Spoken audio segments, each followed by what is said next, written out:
Your Honor, as member of the Committee on Indigenous Peoples, I sincerely express my support to the passage of the provincial resolution opposing the passage of Republic Act 8371, transferring the jurisdiction of NCIP with respect to the survey and approval of ancestral domains to the DNR, because the April law and the 1987 Constitution is very clear that matters involving indigenous cultural communities must be settled and resolved in accordance with their customs and traditions. And I also take this opportunity to request the Sangguniang Palalawigan for the passage of resolution expressing our full support to the pending House Bill for the increase of PERA, economic relief allowance, because of the high cost of commodities brought by this severe fuel crisis and other problems confronting the Philippine economy, including graft and corruption in government, which cause wastage most of our government funds. Honorable Governor, Vice Governor Eric Sibuma, honorable and respectable members of the Sangguniang Panlalawigan, our visitors in the gallery, the beautiful Mayor of Sudipan, Mayor Wendy Dingayan, the Assistant Director and Director of DPWS, the DILG Provincial Director Dison, the three Chancellors of DIMSO, where I have been teaching for more than 30 years,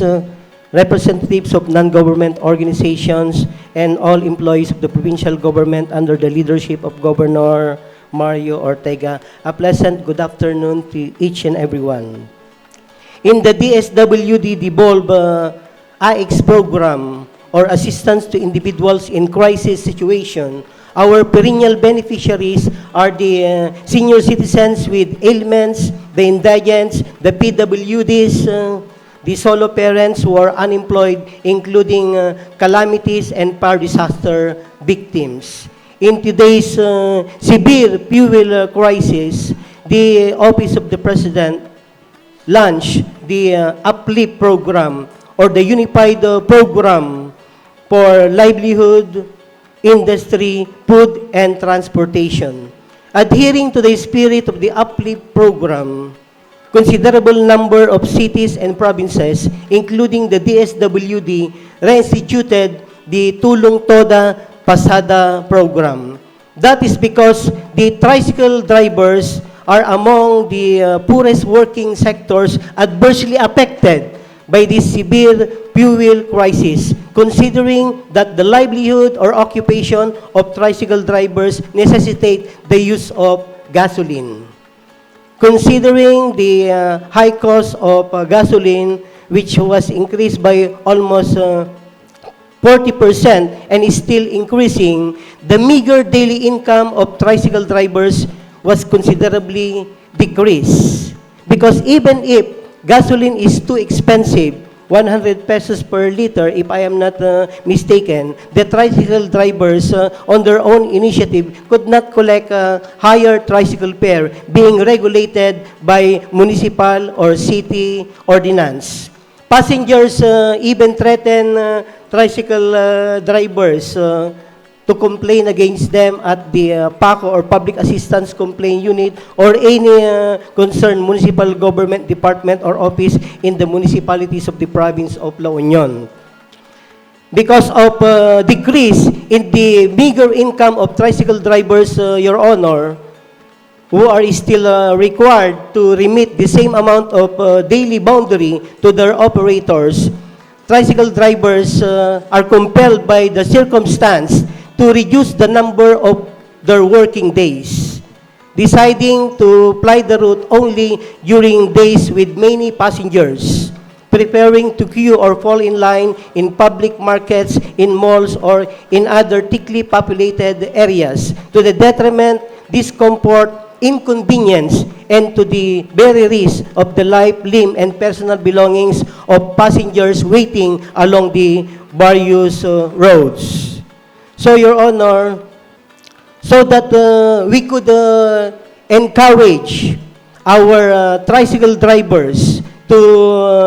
regularly and responsibly operate their tricycles during Mondays to Sundays, while at the same time securing the comfort and convenience of the riding public, considering the tricycle is the most commonly availed means of transportation by our poor constituents without a service vehicle, and at the same time alleviate the lamentable socio-economic plight of our tricycle drivers who earn merely 300 to 500 pesos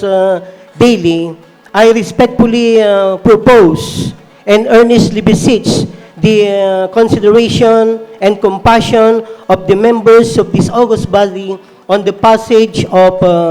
LU Great Ordinance, the provincial government of La Union grant of relief and economic aid to tricycle drivers in the province of La Union. This, Your Honor, is just once in a blue moon grant of relief and economic aid to our tricycle drivers. Helping our tricycle drivers as conceptualized under the Tulong Pasada program is directly helping our poor constituents because their only means of transportation is tricycle. So let us show our love to tricycle drivers not only during election time. In this year of severe fuel crisis, let us show our respect and support to them through grant of relief and economic aid. This ordinance, Your Honor, will be principally sponsored by all the members of this august body, with the Committee on Appropriation, Committee on Non-Government Organization, Committee on Transportation, Committee on Social Services as lead committees, including the Committee on Disaster, because this severe fuel crisis is a man-made disaster caused by wicked, greedy persons whose souls are polluted. Thank you very much, Your Honor, and may the mercy of Almighty God be upon us all.